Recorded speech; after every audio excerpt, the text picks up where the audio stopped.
Please motion mood క్లుప్తంగా చెప్పు.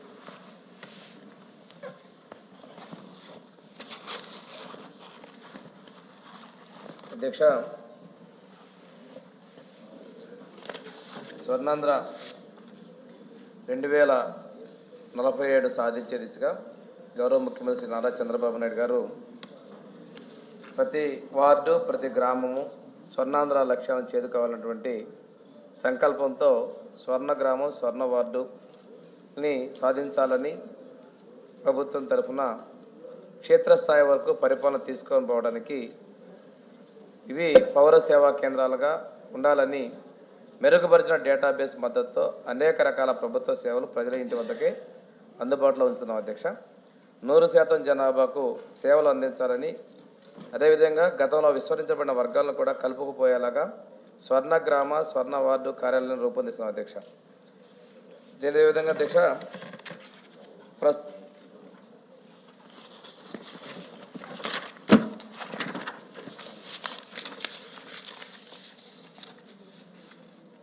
భారత ప్రజారాజ్యం 77వ సంవత్సరంలో ఆంధ్రప్రదేశ్ రాష్ట్ర శాసన మండలి చట్టమును గ్రామ సచివాలయం వార్డు సచివాలయం సవరణ 2026గా పేర్కొనబడింది అధ్యక్ష. ఆంధ్రప్రదేశ్ గ్రామ సచివాలయం మరియు వార్డు సచివాలయంలో అను పదములకు బదులుగా ఆంధ్రప్రదేశ్ స్వర్ణ గ్రామ మరియు స్వర్ణ వార్డు అను పదవులు ఉంచమని అధ్యక్ష.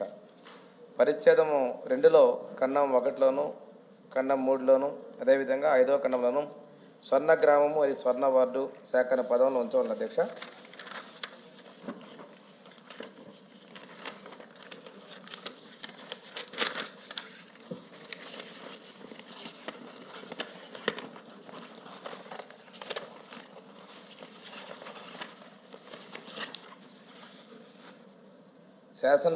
శాసనమండలి ప్రోరోగ్ చేయబడి అప్పుడు సమావేశాలు లేనందున మరియు పై నిబంధనలు తక్షణమే అమలు చేయని నిర్ణయించి 12 జనవరి 2026వ తేదీన ఆంధ్రప్రదేశ్ గ్రామ సచివాలయంలో మరియు వార్డు సచివాలయంలో సవరణ అధ్యాదేశం 2026ను గవర్నర్ జారీ చేశారు అధ్యక్ష. ఇది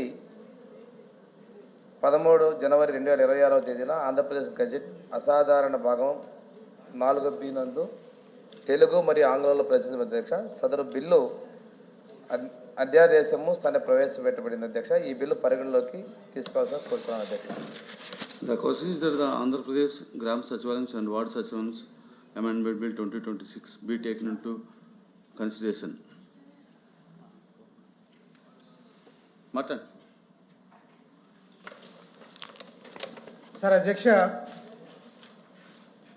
ఆంధ్రప్రదేశ్ గ్రామ సచివాలయానికి ట్రూ డెమోక్రటిక్ డీసెంట్రలైజేషన్ ఇనిషియేట్ చేసింది జగన్మోహన్ రెడ్డి గారు అధ్యక్ష. ఈ సచివాలయ వ్యవస్థని ప్రవేశపెట్టింది జగన్మోహన్ రెడ్డి గారు అధ్యక్ష.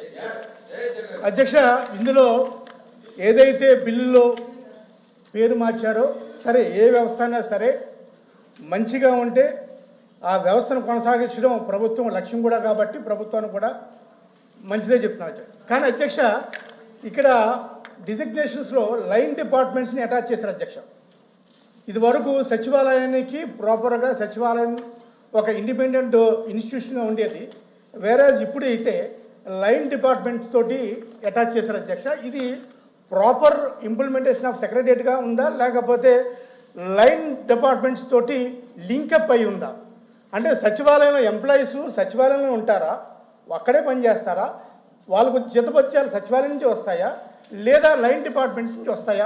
దయచేసి ఈ బిల్లులు ఏమైనా ఉంటే కనుక గౌరవ మంత్రి గారు చెప్పాలని చెప్పి మీ ద్వారా మంత్రి గారు అడుగుతున్నారు అధ్యక్ష. ఓకే, మంత్రి గారు.